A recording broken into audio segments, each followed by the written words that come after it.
So we're just going to give everyone just a couple more minutes just to join the webinar.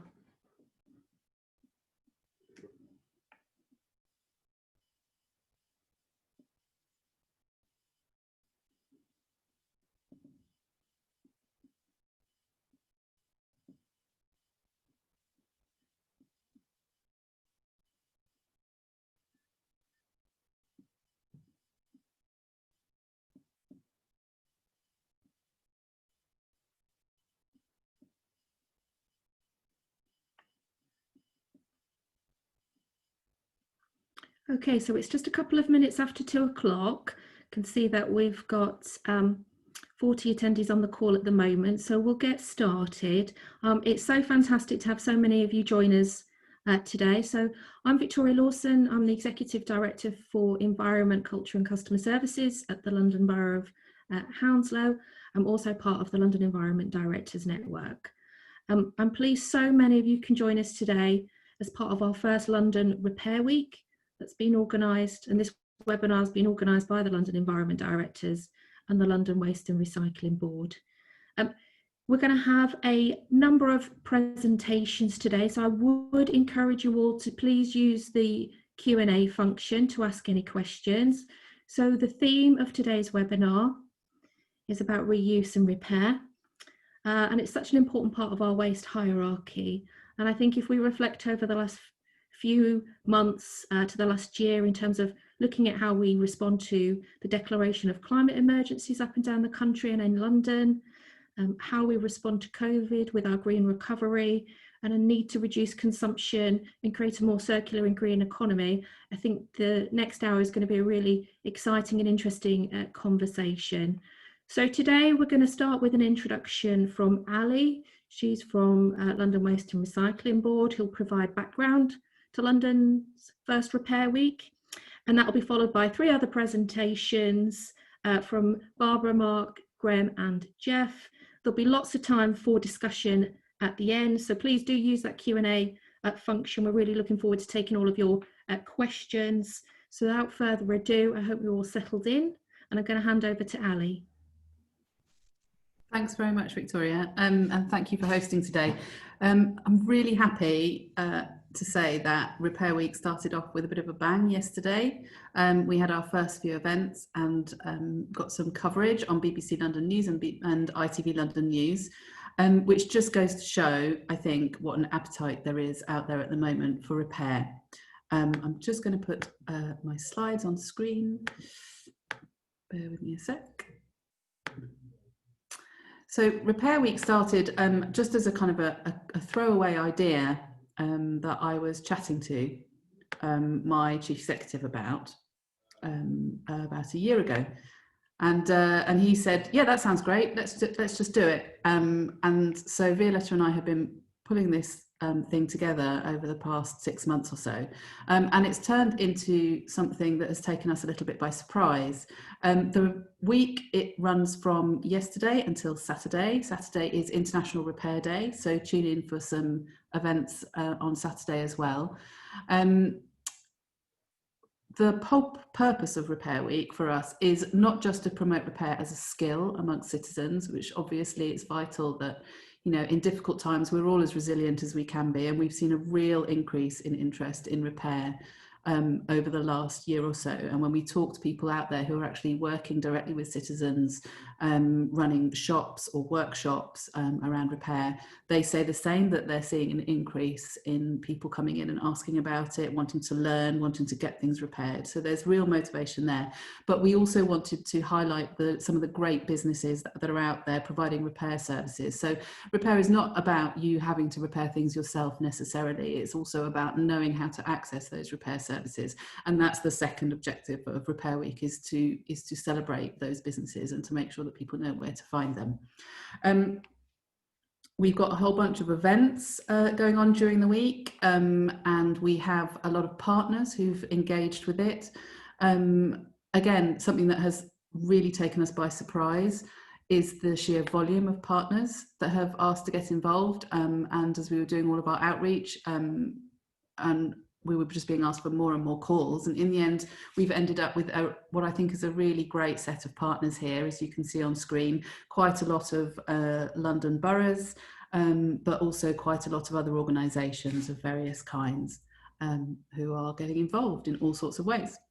And we also have quite an extensive list of supporters who are helping out with all sorts of things by amplifying our messages on social media and generally supporting us during the week, even if they're not themselves running an event. So loads happening. I would encourage you to go and have a look at the website, which that first slide showed. It's at the londonrecycles.co.uk website. There's a microsite for Repair Week. So if you /Repair Week or just click on the link that's on the homepage of londonrecycles.co.uk, you'll be able to find everything there is to know about what's happening this week. Lots and lots of events, and not all of them citizen facing. Most of them are directed at London citizens, but some of them are not, as per this event.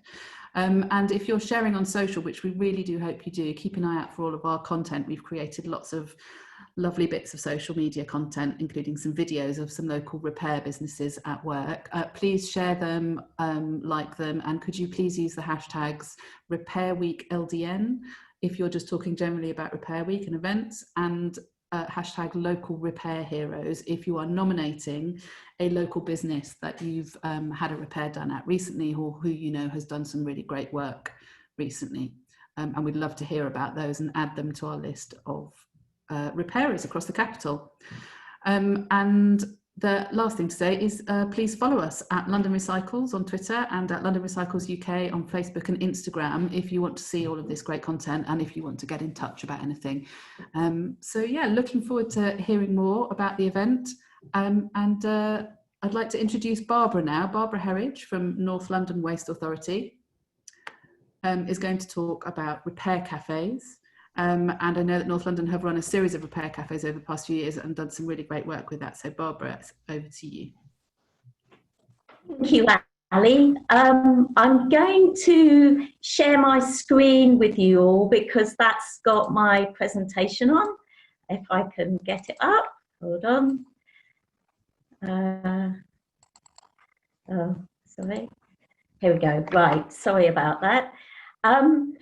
We have a framework of repair and reuse, which we call a residual waste reduction plan. It's an 2-year plan that we sets out our framework for reducing residual waste. So it covers recycling, waste prevention, repair and reuse. This is what we use to decide what sorts of activities we're doing over the next 2 years. It's developed in conjunction with our 7 borough partners, and it covers a range of activities. But I'm actually going to talk about 2 of them today, which are the 2 projects at the bottom of this slide, the repair cafes, and actually a We Reuse and Repair trial that we did a couple of years ago. But if I've got time, I think it might be worth just talking to you about it because we developed some real learnings from that too. So in terms of repair cafes, which is the first thing I want to talk about, what we set out to do was to encourage reuse and repair of electricals, furniture, clothing and bikes, and actually to develop skills. I know Ali just mentioned we should celebrate the repairers, which we definitely do. We have a repair directory, but this project particularly looked at trying to develop citizens' repair skills. So the thinking was that we'd run 42 repair cafes over a 2-year period, and that we'd allow people to bring in items for repair, furniture, electricals, clothing or bikes, and that they get them repaired for free. But importantly, they'd have access to talking to a skilled repairer who would talk them through what they did, teach them a bit about doing the repair so that in the future they could potentially do it themselves. In terms of the challenges we identified or came across as we delivered all these cafes, I think one of the first was finding a good venue. And I'd say it was really important to find a venue that had a good community use and not just occasional use, but ideally consistent use throughout a week or across a series of months, because the more footfall you've got at a venue, the better the chance that the repair cafe gets talked about, people know to come along. And I think we probably also say that for us, we moved our repair cafes around the 7 boroughs because we have to cover 7 boroughs. And although we had the same venue in each borough, there was actually quite a long period between each cafe. So it didn't perhaps build up as much momentum as we could have done if we'd had one every month on the first Sunday or Saturday of the month at one venue consistently for a year. That might have been better, I think. We faced some challenges contracting with specialist repairers, a lot of whom are not volunteers necessarily, but small organisations, sole traders, for example. We found in some cases we couldn't contract for the whole series of repair cafes with particular repairers because they just didn't cover our whole area. Advertising and promotion was another challenge because we were running so many cafes. We set out initially thinking, oh, we'll just advertise the one that's local to a group of people, and that we deliver leaflets locally around a venue, and as well as promoting the events on social. But actually, that proved just such a challenge for the designers and printers. We ended up, and the distribution people, we ended up getting the wrong leaflets delivered to about an event that had already happened in a different borough to another borough. So we ended up just printing a great long list of all the events that were happening because it was just so much simpler.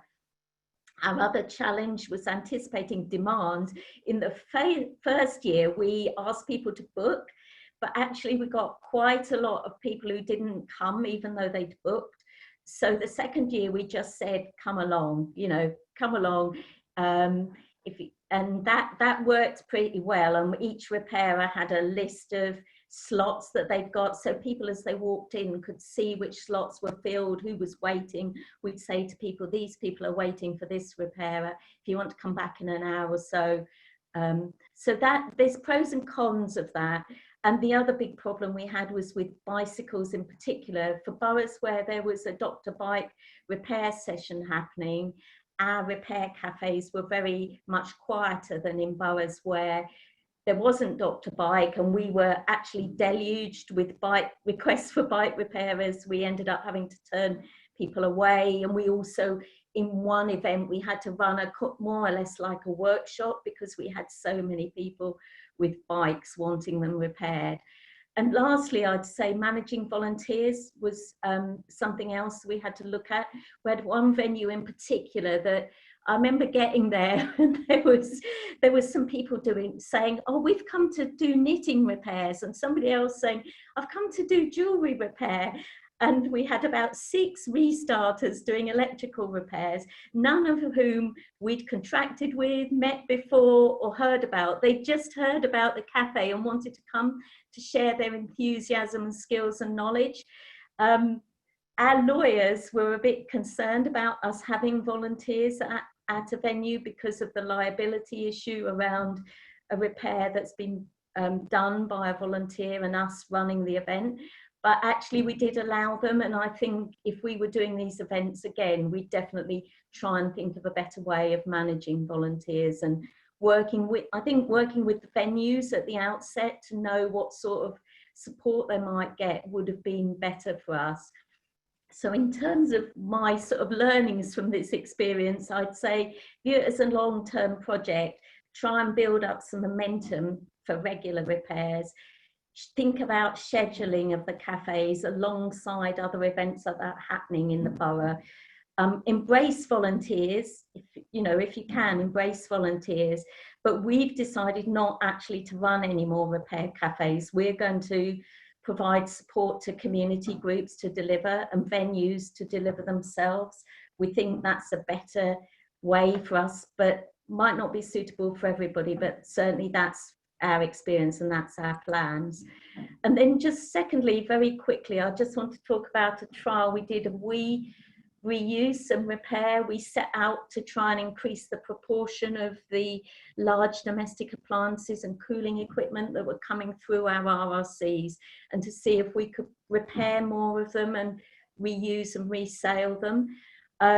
We collected, as you can see, about 206 items over a 2-year period. This was 2015-16, so that was over a 6-month trial, and diverted 2.9 tonnes through this project. But actually we came across a great number of challenges, particularly with this project, because we based it on a report from Zero Waste Scotland about the reuse potential of WEEE from RRCs. And actually there was a slight error in the report which suggested that maybe up to 68% of these type of items could be reused. And actually it wasn't, it was a sort of typing error. It should have said 68% of the items that are set aside for reuse end up being reused. So we kind of set our assumptions wrongly from the outset. Because we were so concerned about the volume of materials we were getting that was suitable for reuse, we did a survey midway through the project, and we realised, talking to residents, that we'd completely underestimated the use of retailer take-back schemes. Certainly the much higher quality materials were going back to retailers. When somebody buys something new, they swap it out and get the retailer to take it back. So this was a project where actually we got a much lower level of reuse and repair than we anticipated. This resulted in a lower income for the charity involved, and we decided that the scheme was unviable. But I think the benefits and the positives that came out of it were the public was really excited about the project, and we still get asked what's happened about your reuse area. It was a great partnership project involving a charity, ourselves as the disposal authority, the boroughs, certainly all the charity as well, and the staff training of the contractor was great. Getting the model of delivery right is key, I think, going forwards, and I'm sure Graham and Mark will talk about that. And we ended up setting up a reuse shop on one of the RRCs after this project, which takes a wider range of materials. So thank you very much. That's it for me. I've got reports on both those projects if anybody wants to see them, and feel free to contact me if you need more information. Thank you.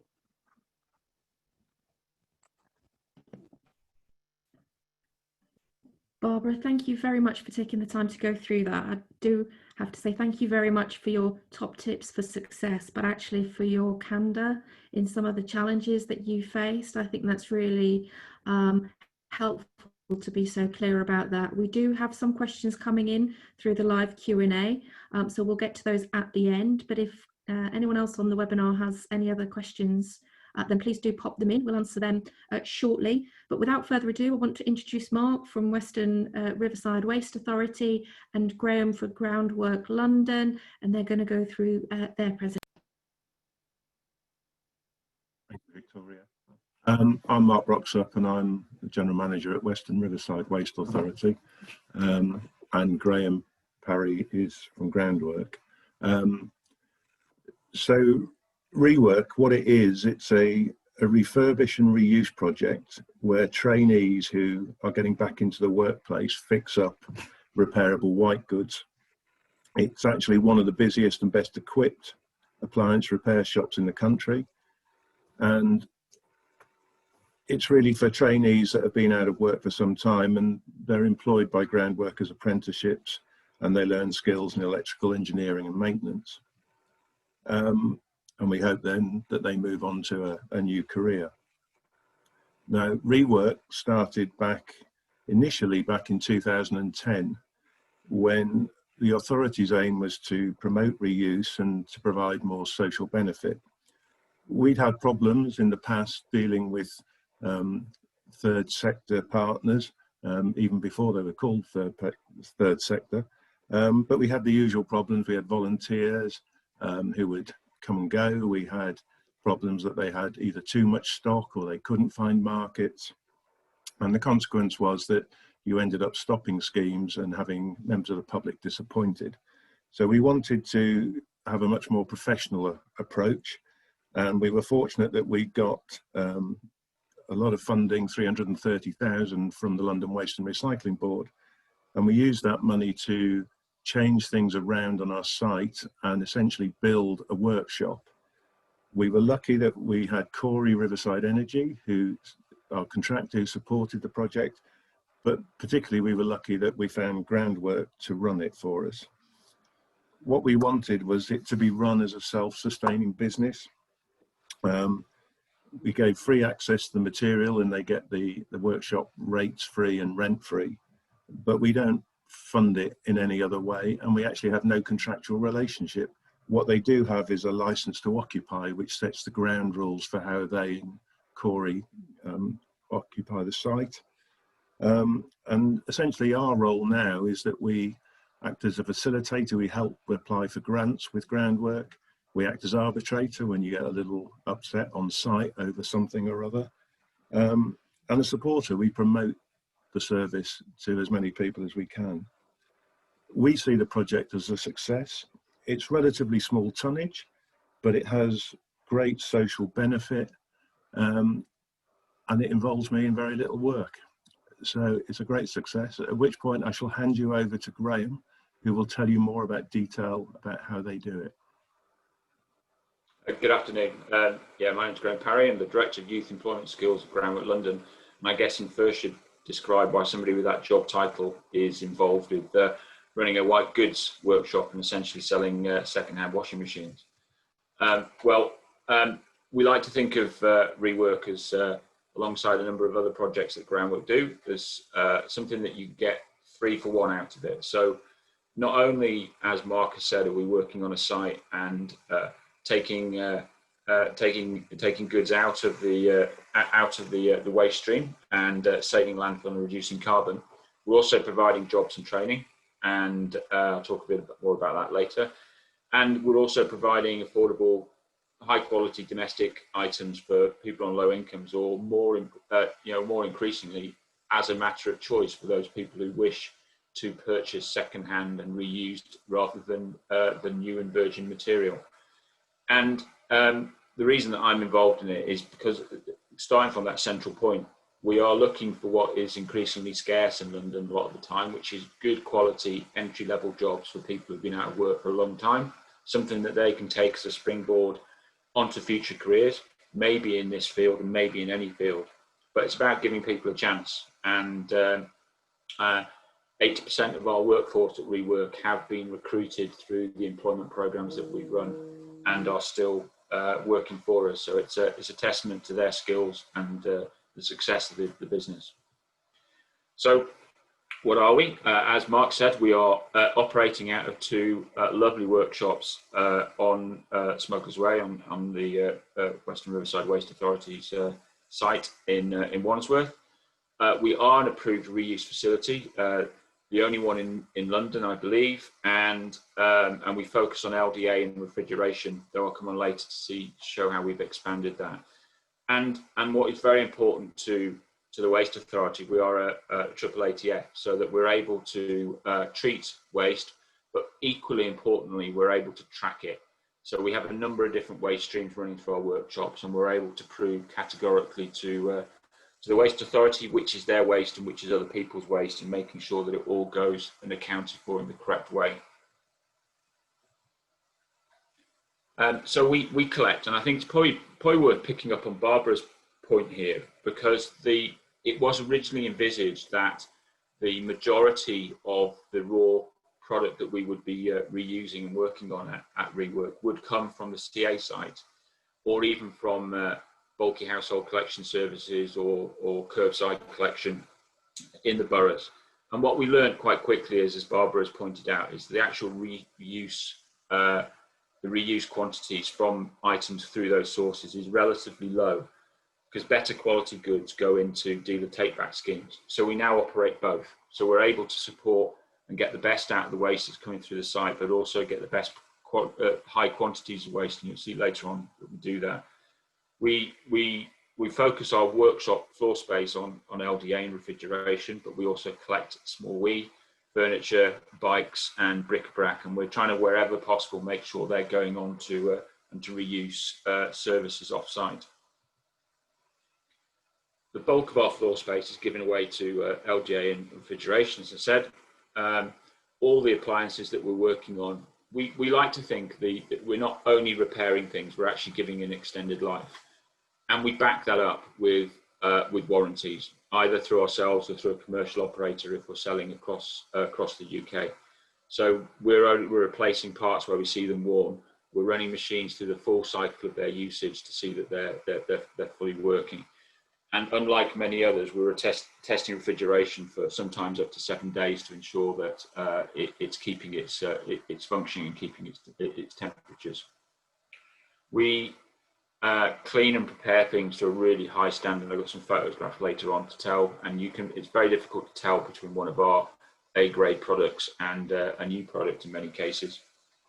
We're ensuring we're keeping up to date on all recalls, so nothing goes out of the workshop and nothing is ever reused that has been subject to any recall whatsoever. And our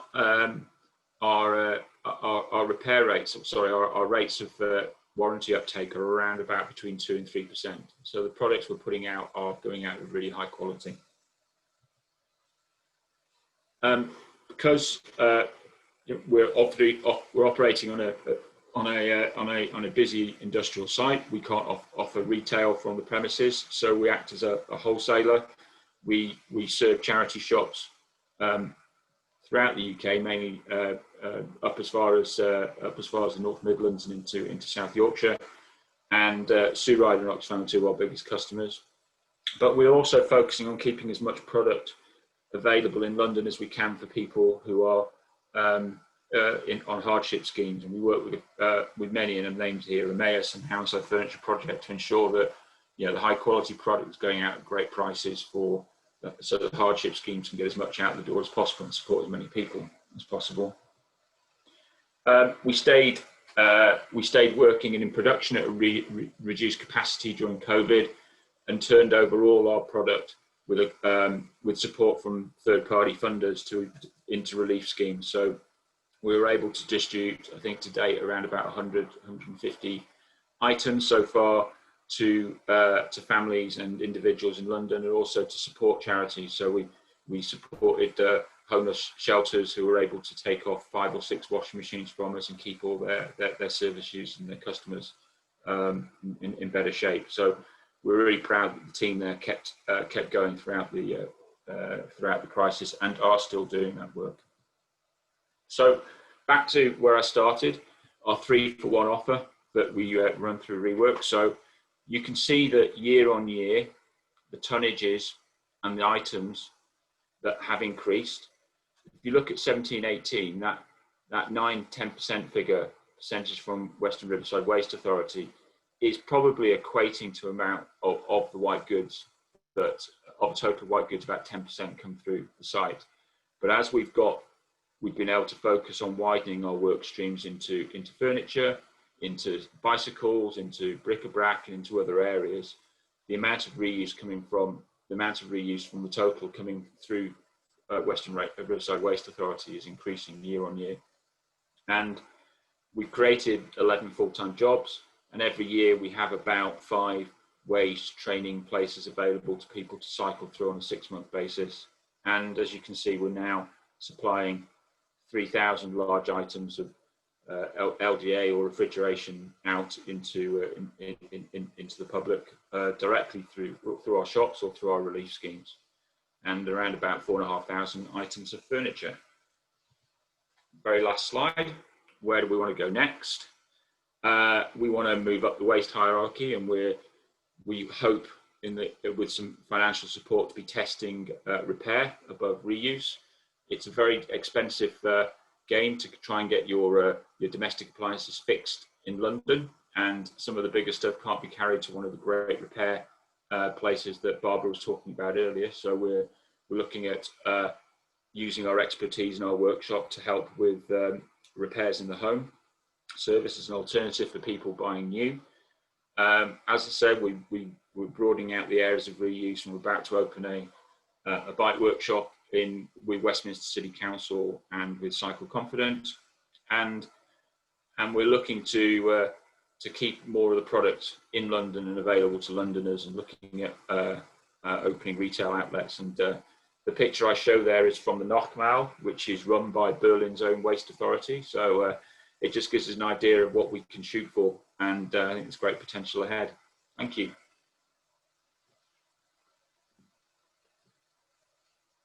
Thanks, Graham. Thanks, Mark. That was really a fascinating presentation.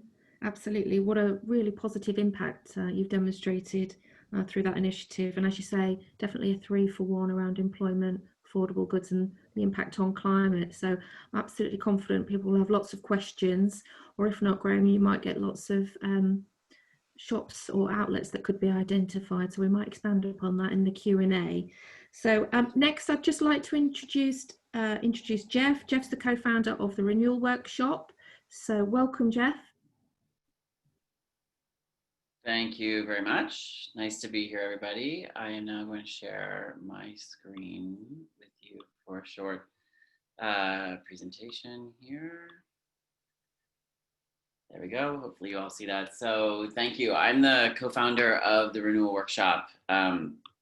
We are a company that works with apparel brands, and we started about 5 years ago in Portland, Oregon, where we have our first factory.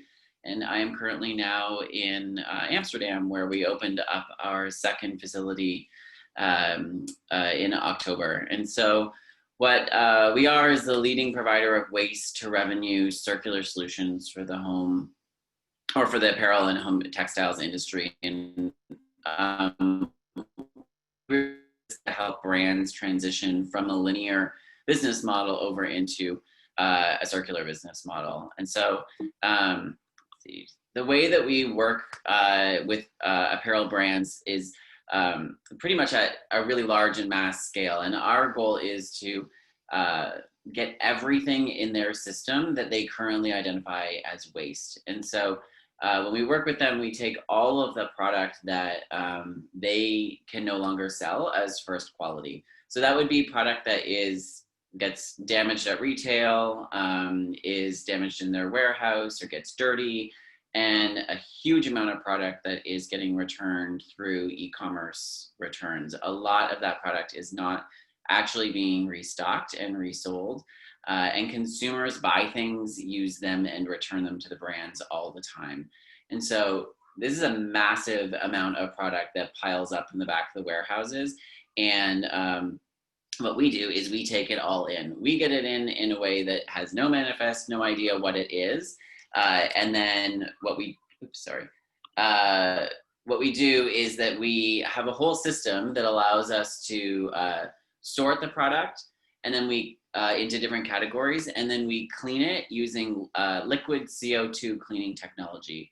And so this is a technology that turns CO2 as a gas to a liquid, and under pressure cleans the product, and then releases the pressure, and the product is clean with no water and no heat used in the process. It is pretty much the pinnacle of clean as far as technology goes. They're very expensive machines, so I don't think you can put these in your home. But what it does is it pulls out smoke and mold and oil and any kind of smell that might be in the product. We then are able to reconnect the original product data with the product, and then we can repair anything that's wrong with it. So we have SOTECs here that I call our apparel surgeons, and they can fix something up and return the product to a totally like new condition, so that you'll never know there was ever anything wrong with that. We take photographs of the product for retail or for e-commerce, and then all of this gets managed into inventory, and the technology that we have built feeds this into a re-commerce site. And so it allows for the brands to own a resale sales channel online and participate in this really, really fast growing market of apparel resale online. Along the way, we collect a lot of data about what was wrong with products and what we had to do to fix it. And so we can give that data back to our brand partners.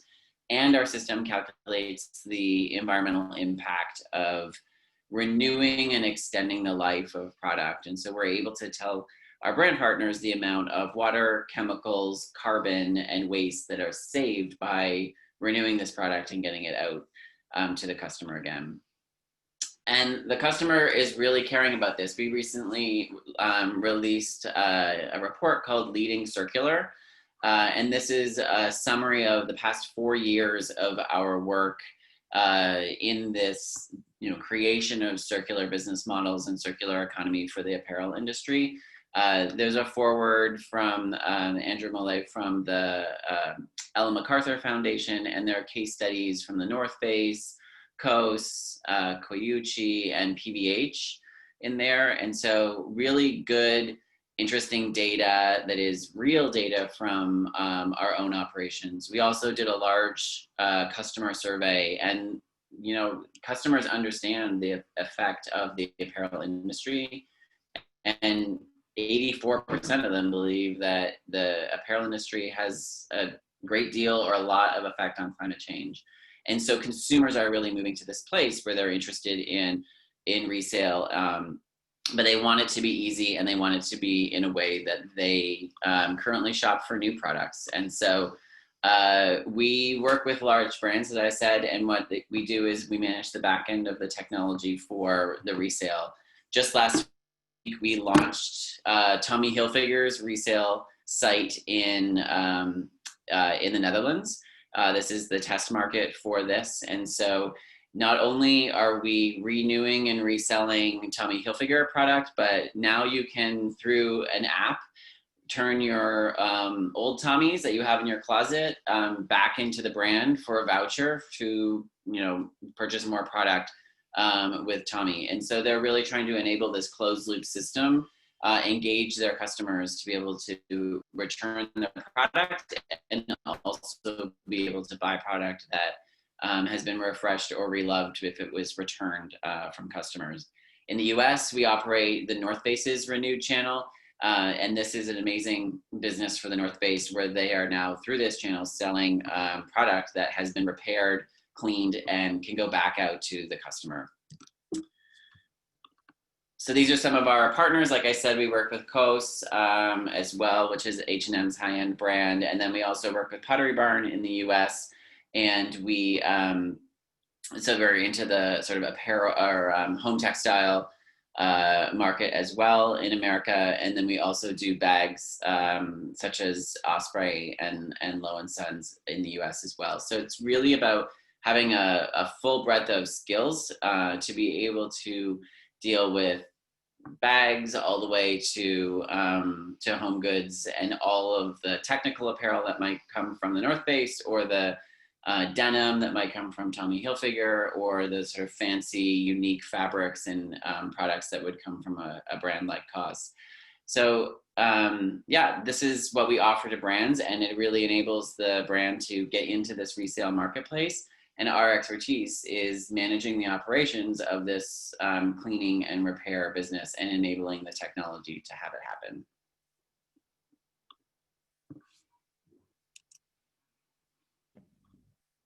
Thanks, Jess. That was really interesting. I've never seen something described as the renewal system, and neither have I ever heard of apparel surgeons. So that's fantastic. So you learn something new every day. I'm just going to ask my panelists to switch their cameras on, because we have had a few questions come through. Right, I think the first one's for you, Barbara. So people are quite interested in the issues around liability, particularly relating to electrical repairs, and how you get around them and reassure stakeholders. Okay, so I think it would be fair to say we didn't really get around the issue of liability. Certainly with our contracts, when we were trying to contract for electrical repairers, we just couldn't find anybody with the insurance who was able to do these kind of short blocks of repair, like a 4-hour session, 10 Sundays in a row. We just couldn't find anybody to do that. But I think there are now some umbrella, I think I've heard there are some umbrella insurances and certificates, certainly I think through Restart, which I can find out about and share. But yeah, we didn't. With the other repairs, there was less of an issue because we were working with Cycle Confident, for example, who were already used to contract. We had contracts with all the other people, but with the electricals, we didn't find. That was one of the reasons we couldn't find an electrical repairer. Okay. But I'm confident there must be a way through this because other people are doing it. 75 people on this call, Barbara, so if ever there was an opportunity to find a way through it. Yes, exactly. There's a question for you, Jeff. So the renewal system, once the textiles are cleaned to a new standard, are they also sold to charity shops? Or does it just have a brand online shop front? Yeah, so, and sorry, I'm just seeing your notes now. I don't know if my slides were showing during that. I don't know if there was a technical problem there. Sorry about that. So when we clean the product and repair the product, what we're really doing is we're in partnership with the brand. And so we exist to really help the brand be able to own the resale of their own product. And this is truly what we believe will help create a circular economy, is if the brands actually are able to get product back that they've sold to the market once and find a way to a sales channel that they control to sell that product back out into the market again. And so that's where there's the most value in the brand, for the brand. And there's a really large market out there right now for resale, but particularly online. And this is becoming a multi-billion-dollar market online really quickly. But the brands are not involved. And so they are not confirming the quality, they're not getting the customer engagement, and they're not getting the revenue. And so what our back-end systems, operations and technology allow is for the brands to actually get into this game of the resale market. And so our whole goal and our whole reason for existing is to enable these large brands to transition their linear business models into circular ones. Okay. I think there is another question for Barbara, but I think Graham might be able to come in and ask some questions about liabilities around electricals. So if we start with you, Barbara, so there was a question about how you source the repairers, and then Graham, if we come to you about liabilities. Yes, so because we'd run give and take days, pure exchange days for a number of years, we'd come across quite a few repairers, and we simply issued a tender. We issued a call for expressions of interest for local repairers and sent it out as widely as we could through community networks and things like that. So we actually had quite a lot of interest. So that was how we did it. But I say we had to adjust our contracts certainly in the clothing case, because we had some good people who just couldn't do all the events we wanted. So we had to be flexible on our packaging of the contracts. Okay. Thanks. Graham?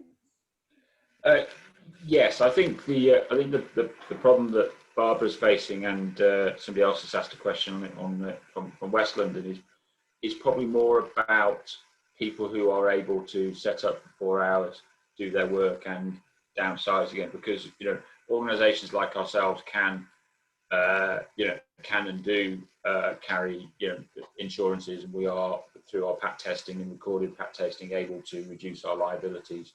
And touch wood, though we do get some product failures, less than 3%. We've never had an electrical failure, but I think the challenge is when you're trying to do it in a remote location with the kit is very expensive. It's not that mobile, and to move it, set up for 4 hours, do the event, and then down and then move it away again would be quite expensive.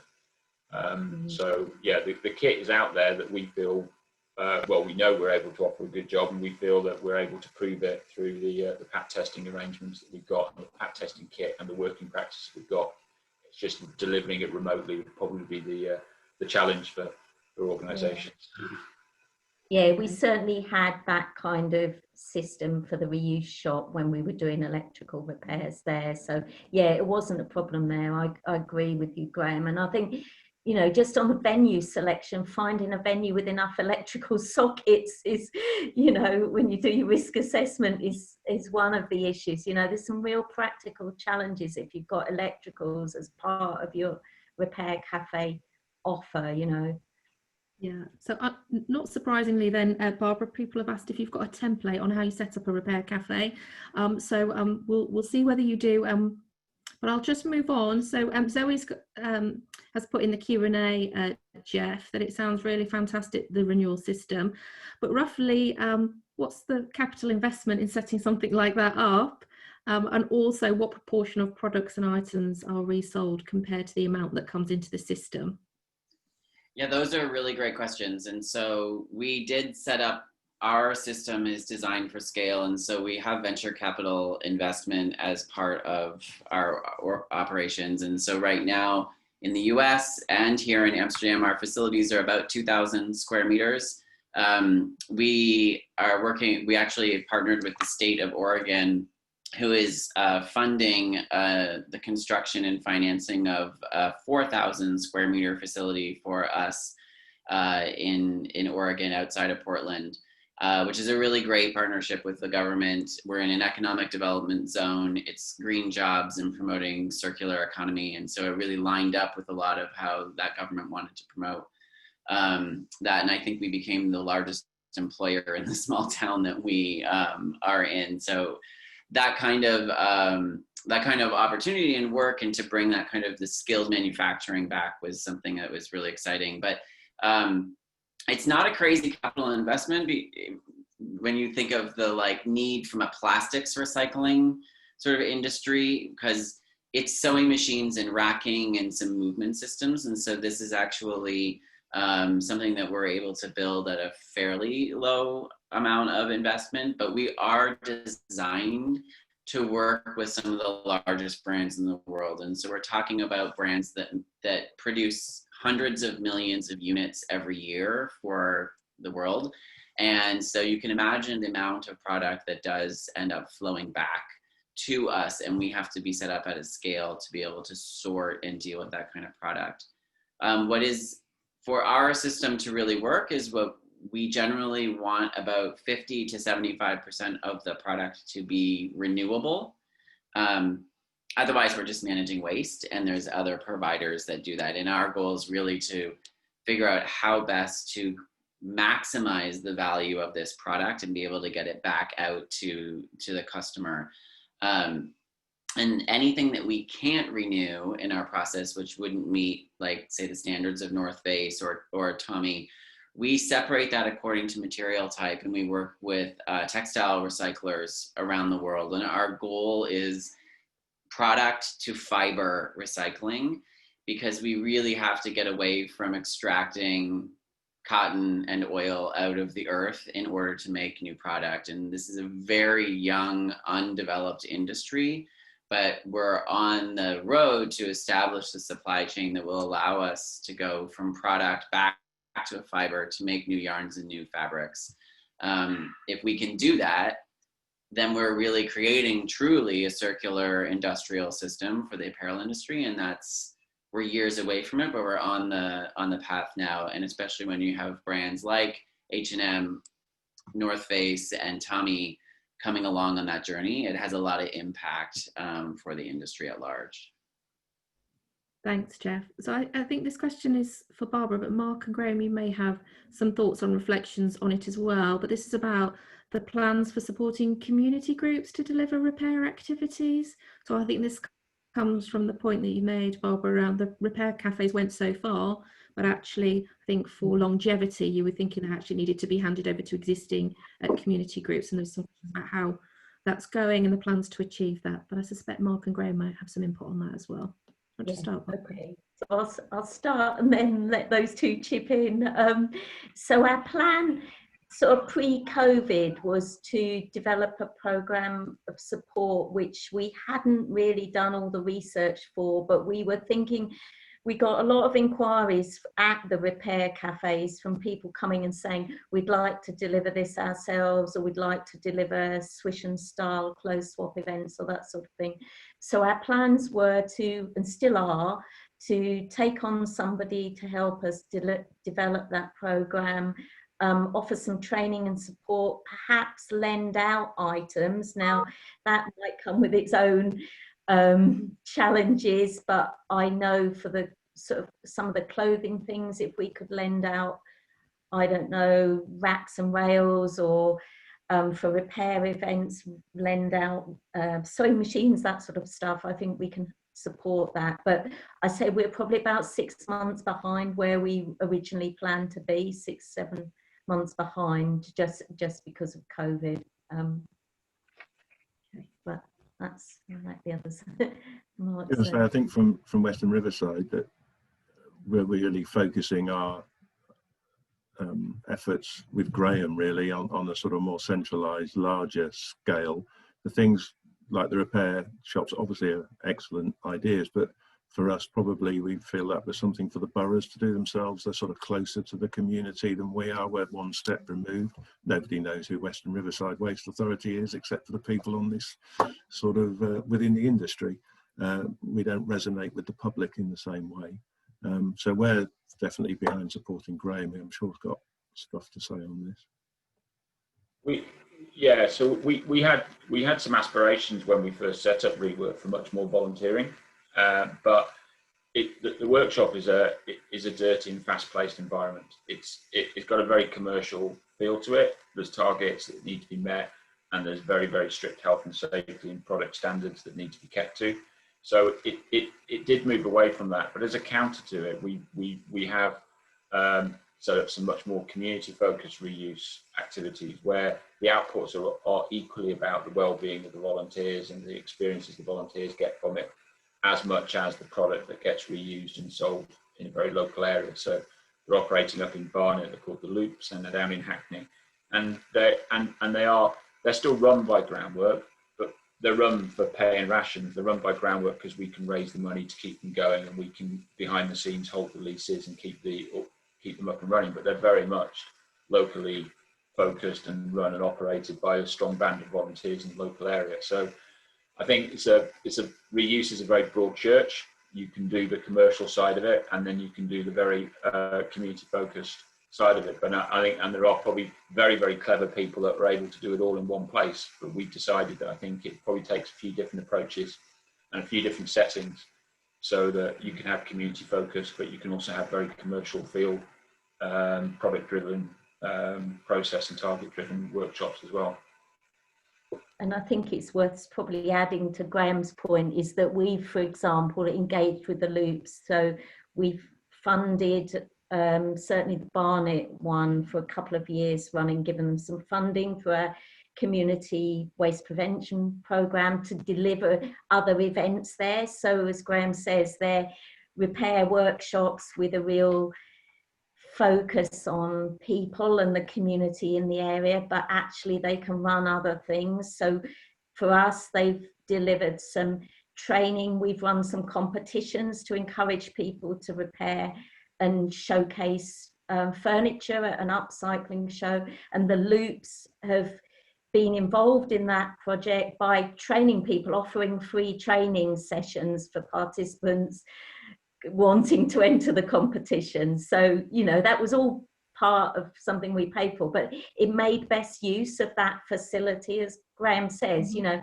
it's all set up, it's got all the right equipment, it's got all the right insurances, the qualified trainers, everything else. So I think you have to decide which route you're going down, probably, you know.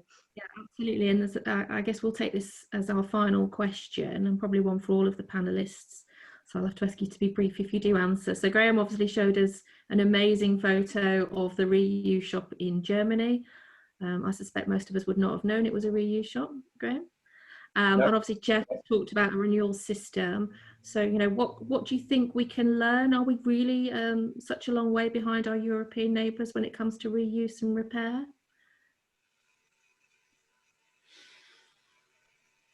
That's a big question to finish on. I know we've got about 60 seconds. Who wants to take that?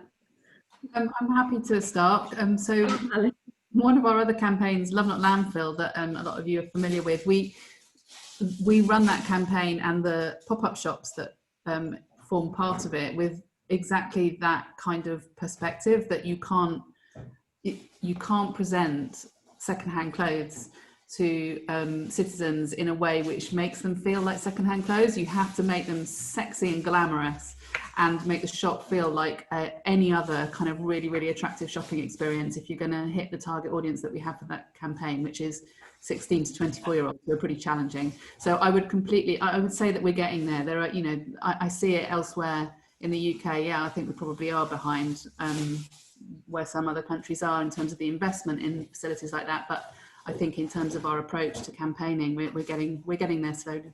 Yeah. Yeah. I was going to say, I think that taking it online and having the online access, mobile access for our customers today in an environment that feels like they're shopping for new product, really raising the sophistication of the presentation is what creates high value in the consumer's eyes. So we've launched in the Netherlands with Tommy, but don't worry, UK, you're not far behind from our future targets. And so we have a number of UK brands that are very much focused on making sure that they have a space in the resale online market in apparel. So we will see you soon. Oh, that's good to know, Jeff. And then I'll just final reflections from Mark. Yeah, I just from Mark. I was just going to say that, obviously with COVID-19, the need for these types of facilities, I'm sure is going to be greatly increased, but also the potential of, sadly, more retail premises available that could, be available to sell these products through. So it's sad, but, I think there's a real need to look at it greater in the future. I agree with that if we think about the potential economic impact in London. Yeah. Graham, sorry, did you want to come in on the last point?